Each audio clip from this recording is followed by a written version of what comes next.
Tata Mumbai marathon 2026चं 21वं पर्व येत्या रविवारी म्हणजेच 18 जानेवारीला रंगतंय आणि या ऐतिहासिक इव्हेंटसाठी सर्वच तयारी आता पूर्ण झाली आहे। या प्रतिष्ठित स्पर्धेमध्ये देश विदेशातून तब्बल 69,000 पेक्षा जास्त धावपटू सहभागी होत आहेत।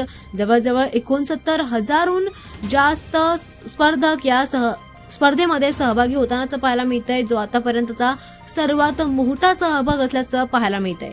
ही फुल मॅरेथॉन आणि हाफ मॅरेथॉन अशा प्रकारे याचं वेळापत्रक करण्यात आलंय। सकाळी 5 वाजल्यापासून ही मॅरेथॉन सुरू होणार आहे। ही स्पर्धा सुरू होणार आहे। 10 किमी टाइम रन याचं असणार आहे।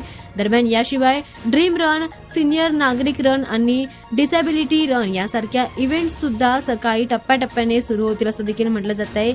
यावर्षी मॅरेथॉनचा मार्ग हा पहिल्यांदाच कोस्टल रोडवरून जाणार आहे। अरबी समुद्राचं एक चांगलं दृश्य धावपटूंना घेता येणार आहे, अनुभवता येणार आहे। धावण्याची सुरुवात छत्रपती शिवाजी महाराज टर्मिनस CSMT पासून ते Marine Drive, Worli Sea Face आणि बँड्रा वरळी सीलिंग सारख्या एकामागोमाग एक ठिकाणांहून पुढे जाणार आहे। धावपटूंना आणि प्रेक्षकांना सुविधा देण्यासाठी मुंबई मेट्रो 3 या सुद्धा सकाळी पहाटेपासूनच सेवा सुरू करण्यात येणार आहेत। पहिली ट्रेन सकाळी 3:30 वाजता धावणार आहे, ज्यामुळे सहभागींना वेळेवर पोहोचण्यामध्ये मदत देखील होईल। आणि दरम्यान या मॅरेथॉन दरम्यान मुंबई पोलिसांनी मॅरेथॉनच्या मार्गावर ट्रॅफिक बंदी सुद्धा लागू केली आहे। विविध रस्त्यांवर बंदी आहे। वाहतुकीचं कडेकोट नियोजन या ठिकाणी करण्यात येणार आहे, जेणेकरून धावपटू सुरक्षितपणे आपली धाव पूर्ण करू शकतील। आणि उद्या ही मॅरेथॉन उद्या रंगणार आहे।